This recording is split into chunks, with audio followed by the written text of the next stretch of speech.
Friends, welcome back to Manthan kitchen.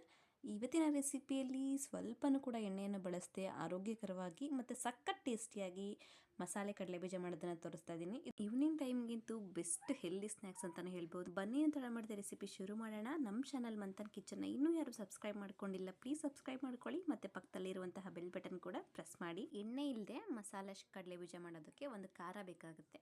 ಮೊದಲು ಆ ಖಾರನ ready ಮಾಡ್ಕೊಳ್ಳೋಣ. ನೋಡಿ, ಒಂದು ಬಟ್ಲಿಗೆ ನಾನು 2 ಸ್ಪೂನ್ ಆಗುವಷ್ಟು ಅಚ್ಚ ಖಾರದ ಪುಡಿನ ಹಾಕೋತಾ ಇದ್ದೀನಿ ಮತ್ತು 1 ಚಮಚ ಆಗುವಷ್ಟು ಉಪ್ಪಿನ ಪುಡಿನ ಹಾಕೋತಾ ಇದ್ದೀನಿ. ನೀವು ಇದಕ್ಕೆ ಬ್ಲ್ಯಾಕ್ ಸಾಲ್ಟ್ ಕೂಡ ಯೂಸ್ ಮಾಡ್ಬೋದು. ಉಪ್ಪಿನ ಪುಡಿನ ಹಾಕ್ಕೊಂಡಿದ್ದಾದಮೇಲೆ 1/4 ಚಮಚದಷ್ಟು ಚಾಟ್ ಮಸಾಲನ ಹಾಕೋತಾ ಇದ್ದೀನಿ. 1/4 ಚಮಚದಷ್ಟು ಗರಂ ಮಸಾಲನ ಹಾಕೋತಾ ಇದ್ದೀನಿ. ಗರಂ ಮಸಾಲ ಹಾಕಿದ್ದಾದಮೇಲೆ ನಾನು ಇಲ್ಲಿ 2 ಸ್ಪೂನ್ ಆಗುವಷ್ಟು ನಿಂಬೆ ರಸನ ಹಾಕೋತಾ ಇದ್ದೀನಿ. ನಿಮಗೆ ನಿಂಬೆ ರಸ ಜಾಸ್ತಿ ಹುಳಿ ಇಷ್ಟ ಆಗಲ್ಲ ಅಂತ ಹೇಳಿದ್ರೆ 1 ಸ್ಪೂನು ಅಥವಾ ಸ್ವಲ್ಪ ಹಾಕ್ಕೊಳ್ಳಿ, ಇಲ್ಲಾಂದರೆ 1/4 ಚಮಚದಷ್ಟು ಆಮ್ಚೂರ್ ಪೌಡ್ರನ್ನು ಕೂಡ ಹಾಕ್ಕೊಂಡ್ರೆ ಸಾಕು. ಇದಕ್ಕೆ ಸ್ವಲ್ಪನೇ ನೀರು ಸೇರಿಸ್ಕೊಂಡು ಒಂದು ತಿಕ್ಕ ಪೇಸ್ಟ್ ಥರ ಮಾಡ್ಕೋಬೇಕಾಗತ್ತೆ. ತುಂಬ ತೆಳ್ಳಗೆ ಮಾಡೋದು ಬೇಡ. ನೋಡಿ, ಈ ಕನ್ಸಿಸ್ಟೆನ್ಸಿ ಇದ್ರೆ ಪರ್ಫೆಕ್ಟ್ ಆಗುತ್ತೆ. ಸ್ವಲ್ಪ ಗಟ್ಟಿನೇ ಇರಬೇಕಿದು. ಇದನ್ನ ಇವಾಗ ಸೈಡಾಗಿ ಇಟ್ಕೊಂಡು ಒಂದು ತಟ್ಟೆಗೆ 1/4 kg ಆಗುವಷ್ಟು ಕಡಲೆ ಬೀಜನ ಹಾಕೋತಾ ಇದ್ದೀನಿ. ಕಡಲೆ ಬೀಜನ ನೀಟಾಗಿ ಹರಿಕೊಂಡು ಏನಾದರೂ ಹಾಳಾಗಿರುವಂತಹ ಕಾಳುಗಳಿದ್ರೆ ನಾವು ಅದನ್ನು ತೆಕ್ಕೋಬೇಕಾಗುತ್ತೆ. ಮಸಾಲೆ ಎಲ್ಲ ಹಾಕಿದ ಮೇಲೆ ನಾವು ಅದನ್ನು ಕಪ್ಪುಗಾಗಿರೋ ಕಾಳು, ಹಾಳಾಗಿರೋ ಕಾಳು ಗೊತ್ತಾಗಲ್ಲ, ತಿನ್ನುವಾಗ ಕಹಿ ಅಂತ ಅನಿಸುತ್ತೆ. ಅದರಿಂದ ಇದನ್ನು ನೀಟಾಗಿ ಕ್ಲೀನ್ ಮಾಡ್ಕೊಳ್ಳೋದ್ರಿಂದ ಟೇಸ್ಟ್ ಚೆನ್ನಾಗಿ ಬರುತ್ತೆ. ಕಡಲೆ ಬೀಜನ ಹುರ್ಕೊಳ್ಳೋಕ್ಕೋಸ್ಕರ ಒಂದು ದಪ್ಪ ತಳದ ಪಾತ್ರೆಗೆ ಉಪ್ಪನ್ನ ಸೇರಿಸ್ಕೊತಾ ಇದ್ದೀನಿ. ಅಂದರೆ ಒಂದು 200 ಗ್ರಾಮ್ ಅಷ್ಟು ಉಪ್ಪು ಸೇರಿಸಿರೋದಿಲ್ಲಿ.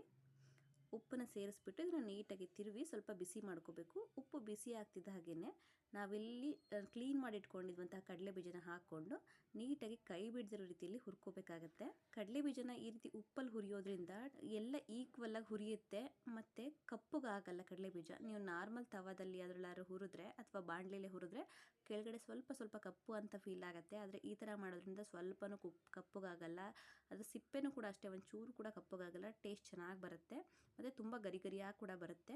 ನೋಡ್ತಾ ಇರ್ಬೋದು ನೀವು, ಇವಾಗ ಕಲರ್ ಚೇಂಜ್ ಆಗಿದೆ. ಅದು ಸಿಪ್ಪೆ ಏನಿದೆ, ಒಂದು ಕಡಲೆ ಬೀಜ ತೊಗೊಂಡು ಕೈಯಲ್ಲಿ ಪ್ರೆಸ್ ಮಾಡಿದ್ರೆ ಅದು ಸಿಪ್ಪೆ ಆರಾಮಾಗಿ ಬಿಟ್ಕೋಬೇಕು. ಆವಾಗ ನೀಟಾಗಿ ಹುರಿದಿದೆ ಅಂತ. ಇಷ್ಟ ಆದರೆ ಸಾಕು. ಇವಾಗ ಕಡಲೆ ಬೀಜ ಮತ್ತು ಉಪ್ಪನ್ನ ಬೇರೆ ಬೇರೆ ಮಾಡ್ಕೋಬೇಕಾಗತ್ತೆ. ನೋಡಿ, ಒಂದು ಜರಡಿ ಹಿಡಿಯೋದ್ರಲ್ಲಿ ಕಡಲೆ ಬೀಜನ ಹಾಕೋತಾ ಇರೋವಂಥದ್ದು. ಈ ಥರ ಜರಡಿ ಹಿಡ್ಕೊಂಡ್ರೆ ಸಾಕು. ಉಪ್ಪಿನ ಪುಡಿ ಏನಿರುತ್ತೆ, ಚಿಕ್ಕ ಚಿಕ್ಕ ಕಣಗಳಿರುತ್ತೆ ಅಲ್ವಾ, ಅದರಿಂದಾಗಿ ಉಪ್ಪು ಪುಡಿ ಎಲ್ಲ ಕೆಳಗಡೆ ಬರುತ್ತೆ. ನಮಗೆ ಬೇಕಾಗಿರೋಂಥ ಕಡಲೆ ಬೀಜ ಮೇಲ್ಗಡೆನೇ ಉಳಿಯುತ್ತೆ. ಹುರಿದಿರುವಂತಹ ಕಡಲೆ ಬೀಜನ ಮತ್ತೆ ನಾವು ಹುರಿದಿರುವಂಥ ಪಾತ್ರೆಗೆ ಸೇರಿಸ್ಕೊಂಡಿದ್ದೀನಿ. ಅದಕ್ಕೆ ನಾವು ಮೊದಲೇ ರೆಡಿ ಮಾಡಿ ಇಟ್ಕೊಂಡಿದ್ದಂತಹ ಖಾರನ ಇಮಿಡಿಯೇಟ್ ಸೇರಿಸ್ಕೊಂಡು ತಿರುಕೋಬೇಕಾಗತ್ತೆ. ನಾನು ಎಷ್ಟು ಖಾರ ತೊಗೊಂಡಿದ್ದೆ ಎಲ್ಲ ಖಾರನೂ ಕೂಡ ಹಾಕಿದ್ದೀನಿ. ನಿಮಗೆ ಖಾರ ಕಡಿಮೆ ಬೇಕು ಅಂದರೆ ಸ್ವಲ್ಪನೇ ಕೂಡ ಹಾಕೋಬೋದು.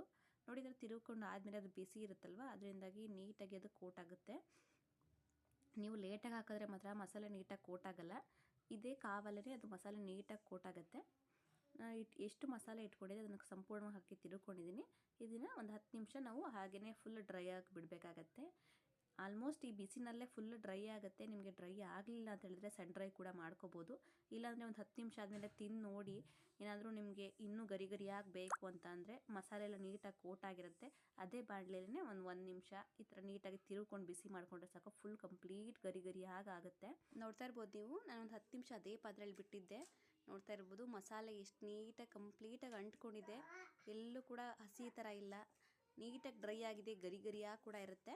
ಇವಾಗ ಇದನ್ನು ಸರ್ವ್ ಮಾಡ್ಕೊಳ್ಳೋಣ. ನೋಡಿದ್ರಲ್ವಾ, ಒಂದು ಸ್ವಲ್ಪನೂ ಒಂದು ಹನಿ ಕೂಡ ಎಣ್ಣೆನ ಉಪಯೋಗಿಸ್ದೆ ಗರಿ ಗರಿಯಾಗಿ ಮಸಾಲ ಶೇಂಗಾ ಮಾಡೋದು. ಈ ವಿಧಾನದಲ್ಲಿ ನೀವು ಕೂಡ ಟ್ರೈ ಮಾಡಿ, ಟೇಸ್ಟ್ ಹೇಗೆ ಬಂತು ಅಂತ ನಿಮ್ಮ ಅಭಿಪ್ರಾಯನ ಕಮೆಂಟ್ ಬಾಕ್ಸಲ್ಲಿ ತಿಳಿಸಿ. ಈ ವಿಡಿಯೋ ನಿಮಗೆ ಇಷ್ಟ ಆದರೆ ಲೈಕ್ ಮಾಡಿ, ಶೇರ್ ಮಾಡಿ, ಪ್ಲೀಸ್ ಸಬ್ಸ್ಕ್ರೈಬ್ ಮಾಡ್ಕೊಳ್ಳಿ ಮಂಥನ್ ಕಿಚನ್ಗೆ. Thank you. Happy cooking.